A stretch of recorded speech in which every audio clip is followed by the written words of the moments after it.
So I take a nice cold shower. And then I got to go meet with these lawyers. Now, I hate lawyers. I just can't stand them, and I hate them worse than you do, no matter how much. Have you ever seen a video of that guy shooting his lawyer, and his lawyer's trying to hide behind that little tree, and he just keeps shooting? That's the funniest fucking thing I've ever seen in my goddamn life. I've got that on my video iPod, and if I just need a chuckle sometime during the day, I just hit the play button. Play, pow, pow, pow, pow, ha, ha, ha, ha, ha, ha. Play, pow, pow, pow, ha, ha, ha, ha, ha. Play, pow. I do that till I come.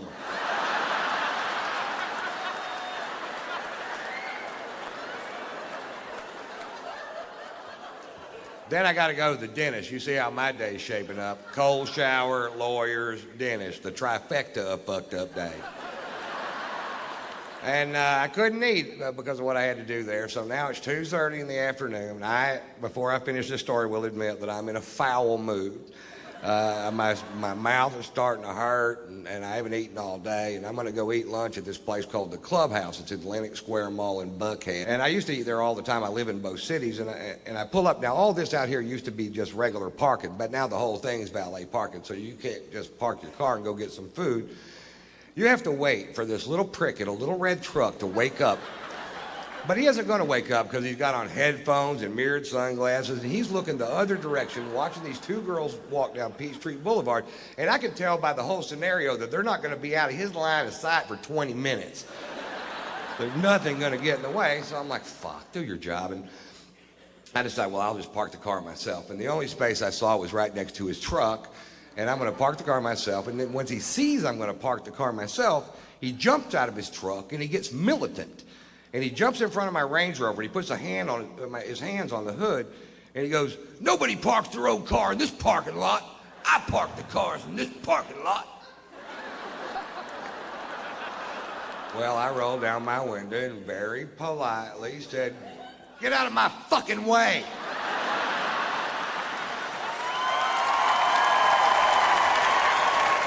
He goes, nobody talks to me like that. You can't park your car in this parking lot. And I said, fuck you.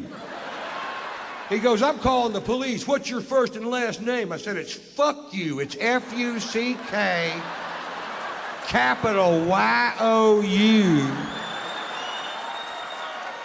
Fuck you. That's my name. He gets on his radio and calls the Dalai Lama of all parking lot attendants, who comes squealing up in his little red truck. Apparently they give them to him.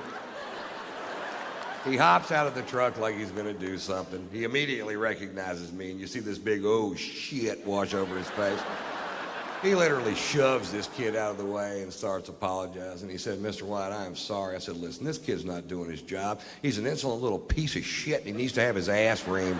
He goes, Mr. White, he's going to have his ass reamed by me and my boss's boss. And I was like, well, I had no idea the chain of command went that deep in the parking lot.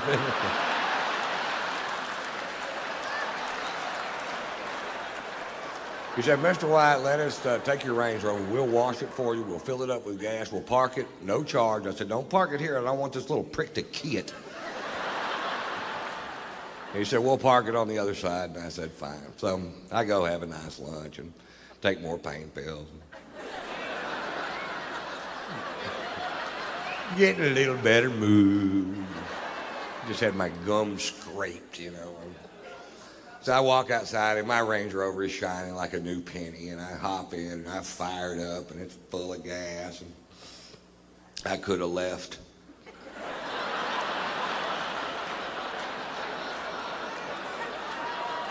But instead I drove back over there where that kid was. I rolled down my window and he rolled down his window, and I went, how'd that work out for you? Pretty good?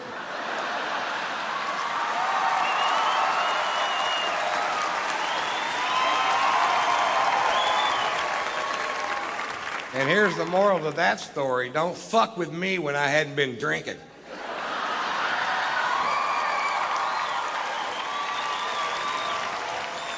Pulitzer Prize winning author Norman Mailer died last year at the age of 84 years old.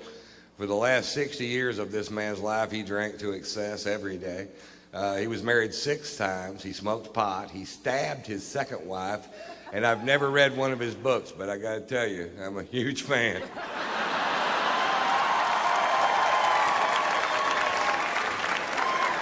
We've had a blast since we've been here, man. I tell you, we went out last night. I got so drunk. I woke up this morning and somebody had shit my pants.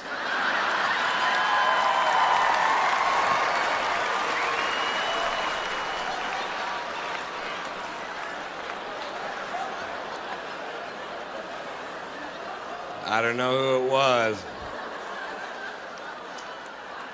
but I know he eats corn.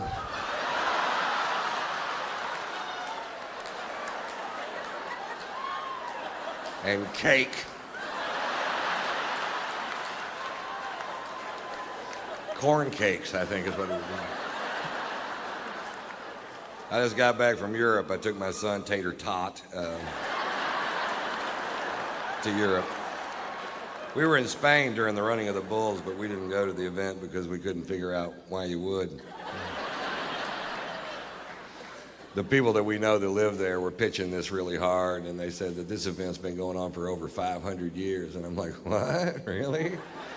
And they explained it to us. Apparently 540 years ago, a bunch of gay sailors in white suits with red scarves got all fucked up and turned loose the cattle and tried to, I'm paraphrasing.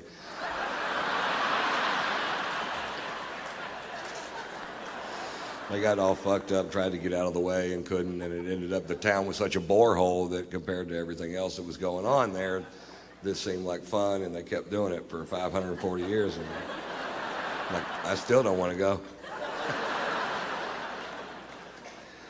And this year, 2 people died, and they said it was a huge tragedy. But I think before you call something a huge tragedy, I think you need to first determine exactly which 2 people died. Maybe it was 2 people we didn't need. They weren't very bright, I can tell you that for sure.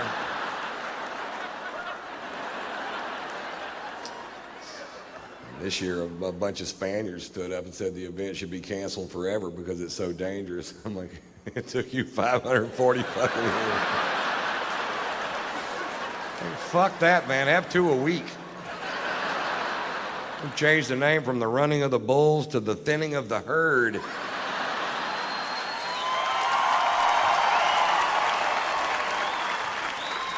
We'll have the final event at Talladega, call it the dodging of the NASCARs. You ready? Go. Vroom, pop. They're quick, aren't they? You might want to turn your wipers on, Dale.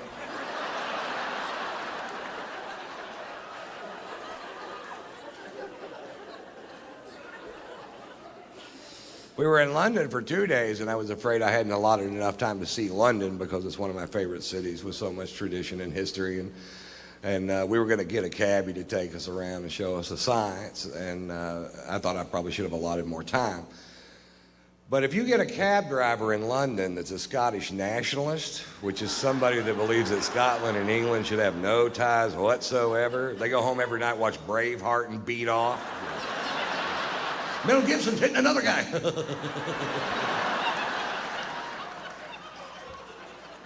If you get a Scottish nationalist for a cab driver in London, you can see that city in about 10 minutes.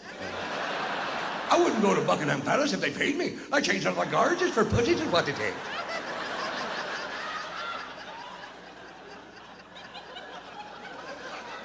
What? Are we going to see Big Ben? I told you to look to the left, you look to the right, I'm getting paid by the mile on the minute.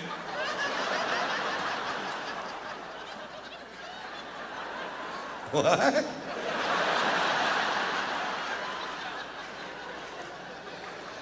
Whatever, dude. What's this building? It's your fucking hotel, get out. Yeah, what are we going to do with the other day and 3/4? Because the food's awful. It is awful, too. They took us to a place called the Fox and the Hound, and I'm pretty sure that's what we were eating. I don't know which one they were serving that night, but I can tell you this, it needed ketchup. And they didn't have any ketchup.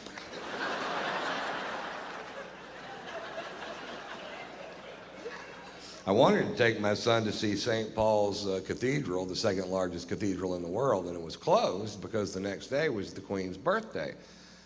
I'm like, well, this is a church. Jesus doesn't take a day off because this woman aged.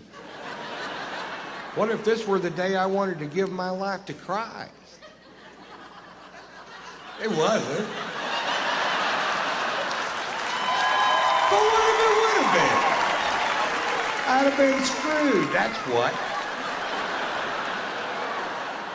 I have no idea what you'd ever get the Queen of England for her birthday. That's got to be a tough old broad to shop for, doesn't it?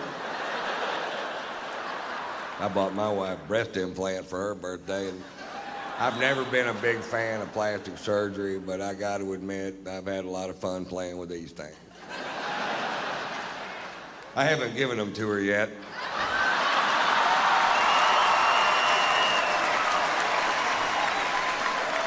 I just keep them on my tour bus and just rub them in my face. I'm glad they clean up easy.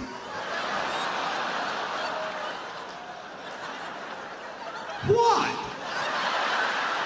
I'm just glad they're not made out of corduroy. That's all I'm saying. I'd have to have them Scotch guarded.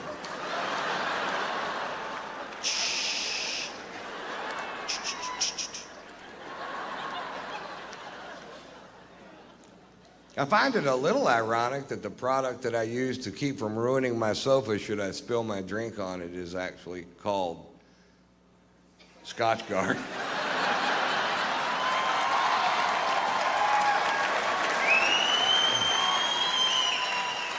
Sometimes things just work out perfect. Yeah, I'm looking for a product that'll protect my sofa should I spill my scotch on it. What do you have?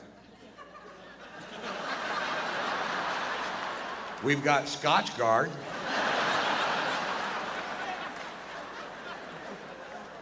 Yeah, let's go with that.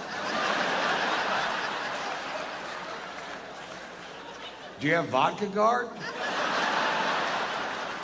How about Sperm Guard? It's a busy couch.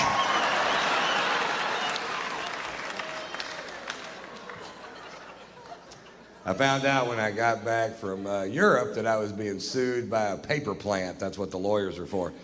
I don't know if you've ever driven by a paper plant, but the byproduct of the manufacture of paper in this country is a stench so foul it will knock you to your ever-loving knees. Crown Paper in Houston, Texas is suing me because I said on stage in Houston, Texas that Crown Paper was making the town stink. Like I let some big cat out of the bag. Oh, we didn't know it stunk till you brought it up, Ron. Come to think of it, it smells like a hard-boiled egg fart in this town.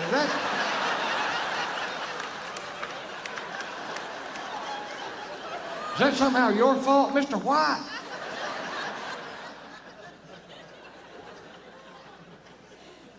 The reason I brought it up, I'm from Houston, and as a child, I lived literally in the shadow of this paper plant. And as a child, I thought the whole world smelled like that. I didn't know. And the first time my family went on vacation to another city, I was amazed. I was like, what's that delicious smell? Oh, God, that smells like heaven and flowers mixed together. What is it? That's a sewer treatment facility. That's fetid shit. You should bottle that, send it to Houston. People can rub a little under their nose, walk right by that paper plant without throwing up their fucking lunch. And we found a new use for fetid shit. I think we all win.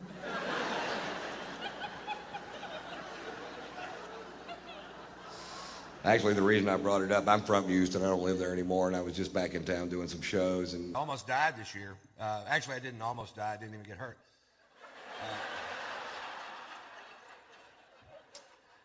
I was in a near-miss plane crash. We were making a movie, and I was flying from Flagstaff, Arizona to Phoenix, Arizona, because my manager doesn't own a Globe.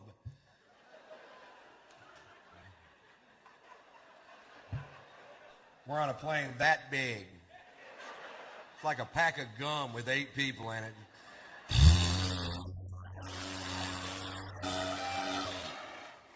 And what happened was we took off from the Flagstaff Airport Hair Care and Tire Center there.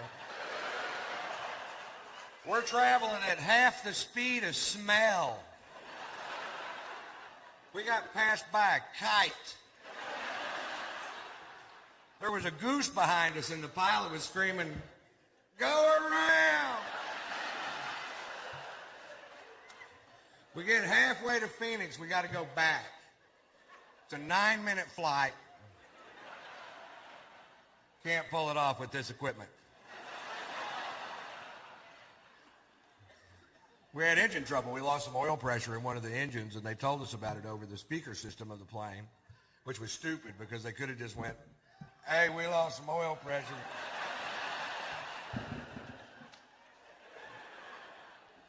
Heard you. Sure did. It was weird. Everybody on the plane was nervous, but I'd been drinking since lunch. And I was like, "Take it down. I don't give a shit."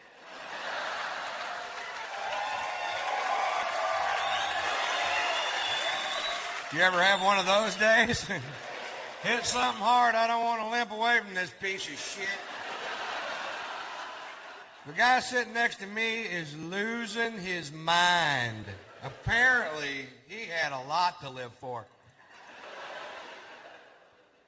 He goes, "Hey, man, hey, man, if one of these engines fails, how far will the other one take us?" "All the way to the scene of the crash."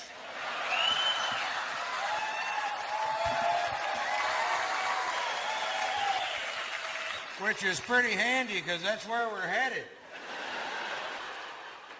I bet we beat the paramedics there by a half hour. We're hauling ass.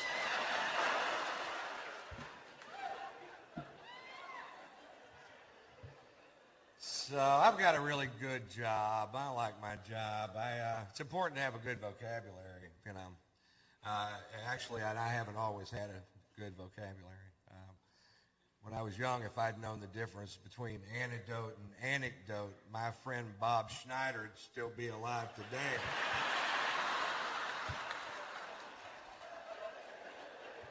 He got bit by a copperhead. I'm reading him humorous stories out of Reader's Digest.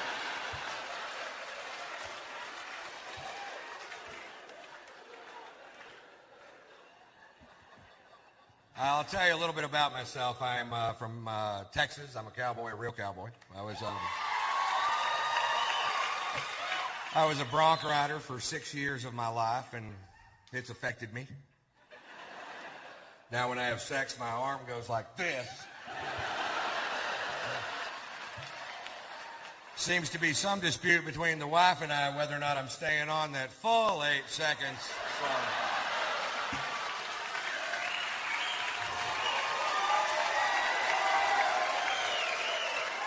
So we got the timer and buzzer and set it up right there in the bedroom, and I taught her the meaning of the phrase most of the time. Would have been all the time, but she won't let me tie that rope around her waist anymore. She hates it when I spur her out of the chutes.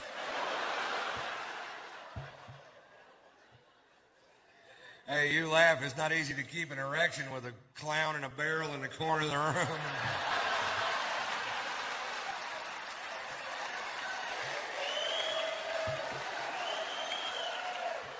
Is it, sir? You got to focus. I'm probably not a typical Texan in that I don't hunt. I fish, but I don't hunt. And not because I think it might somehow be more holy to eat meat that's been bludgeoned to death by somebody else. That's not it. It's really early in the morning. It's really cold outside, and I don't want to go. My cousin Ray, on the other hand, thinks killing a deer with a deer rifle is magic in the forest. I'd like to do for you now my impression of my cousin Ray after the big kill.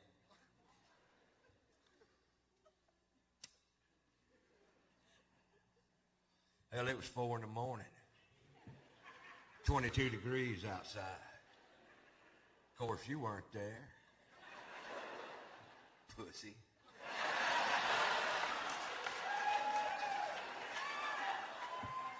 I'm in a camouflage deer blind with grease paint on my face. I've got deer urine on my boots. I'm not sure why. I made that part up.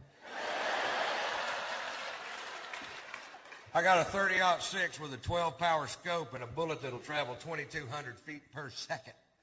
When that deer looked up to lick the salt sucker I'd hung from the danged old tree, caught him right above the eye. Wait, yeah, well, I hit one with a van. Going 55 miles an hour with the headlights on and the horn blowing. Woo, that's an elusive little creature. If you ever miss one, it's because the bullet's moving too fast. Slow the bullet down to 55 miles an hour, put some headlights and a little horn on it. The deer will actually jump in front of the bullet.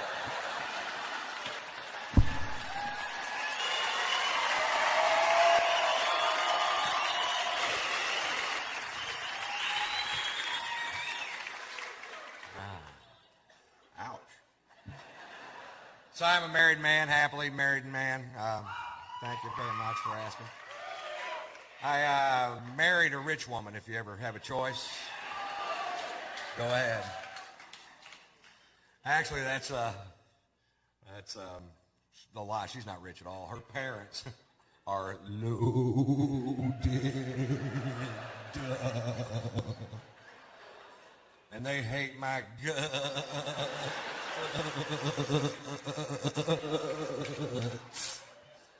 And I'm waiting for them to die.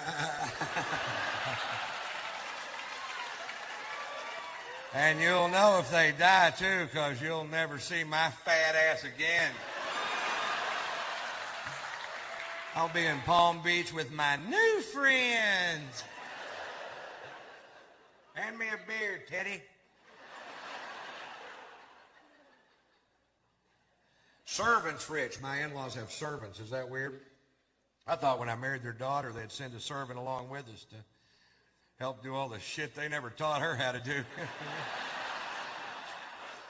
And I was wrong. We're now leaning on her domestic skills, and whoo, she's handy. I came home from doing a show the other night, and she goes, "Honey, the dryer's broken." I'm like, "Did you check the lint filter, sweetheart?" "Sit down, honey, I'll check it." I open it up. "Is there anything in there?" "There's a quilt in there."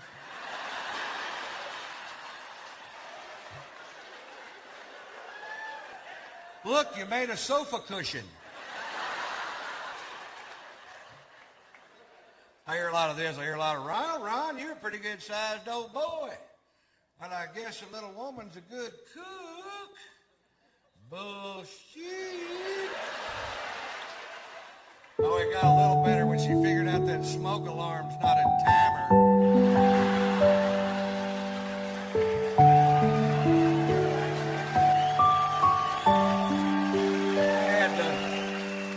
I had to tell her, "Honey, the food is done," before that particular buzzer goes off. It was real bad when we first got married. The first meal she cooked in our new house, I couldn't eat it. I gave it to my dog. He started licking his butt. She comes in the kitchen and goes, "What's he doing? Looks like he's trying to get the taste out of his mouth."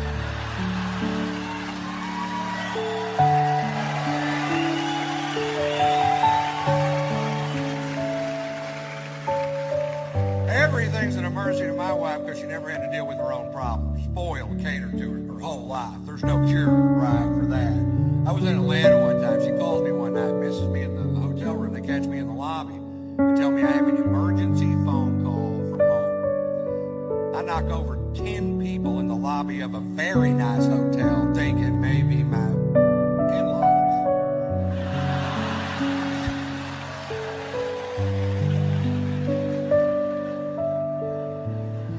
I call her. She tells me my dog Sluggo just took a dump on the new carpet.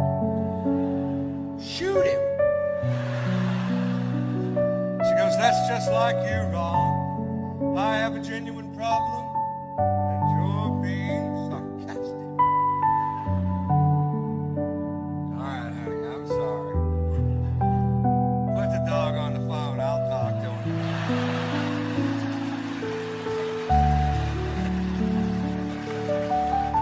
What do you want me to do? I'm in Georgia. I can't pick up the turd.